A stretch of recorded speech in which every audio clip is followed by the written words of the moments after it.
ഉഴുന്ന്, ഈസ്റ്റ്, അപ്പസോഡ ഇവയൊന്നുമില്ലാതെ നല്ല സോഫ്റ്റ് ആയിട്ടുള്ള ഒരു അപ്പം തയ്യാറാക്കിയാലോ. 2 ഗ്ലാസ് പച്ചരിയിലേക്ക് 2 ടീസ്പൂൺ ഉലുവ ചേർത്തിട്ട് ഇത് നന്നായിട്ട് കഴുകി നമ്മൾ കുതിരാൻ വേണ്ടിയിട്ട് വെക്കണം ഒരു 6 മണിക്കൂർ. 6 മണിക്കൂറിന് ശേഷം അരി നന്നായിട്ട് കഴുകി മിക്സിയുടെ ജാറിലേക്ക് ഇട്ട് കൊടുക്കുക. 1 കപ്പ് ചോറും 2.25 കപ്പ് വെള്ളം കൂടി ചേർത്തിട്ട് നന്നായിട്ട് അരച്ചെടുക്കുക.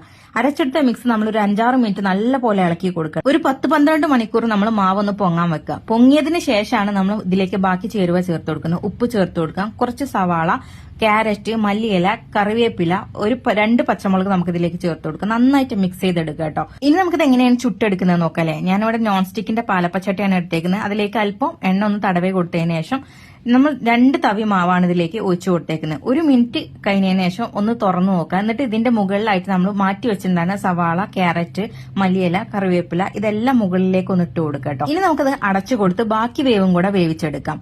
അപ്പോഴേക്കും ഇത് നന്നായിട്ട് പൊങ്ങി വന്നിട്ടുണ്ടാവും കേട്ടോ. ഇനി നമുക്കിത് ചട്ടിയിൽ നിന്ന് എടുക്കാവുന്നതാണ്. നല്ല പഞ്ഞി പോലെ ഒരു അപ്പാണ്. ഇതിലേക്ക് നമ്മൾ ഉഴുന്നോ അതുപോലെ ഈസ്റ്റ്, അപ്പ സോഡ ഇതൊന്നും ചേർക്കാതെ തന്നെ നല്ല ആരെടുത്ത നല്ല സോഫ്റ്റ് ആയിട്ടുള്ള ഒരു പലഹാരമാണ്. വെറുതെ കഴിക്കാൻ ടേസ്റ്റിയാണ് കേട്ടോ. ഇഷ്ടപ്പെട്ടാൽ ഷെയർ ചെയ്യാൻ മറക്കണ്ട. അപ്പൊ എല്ലാവർക്കും താങ്ക്സ് ഫോർ വാച്ചിങ്.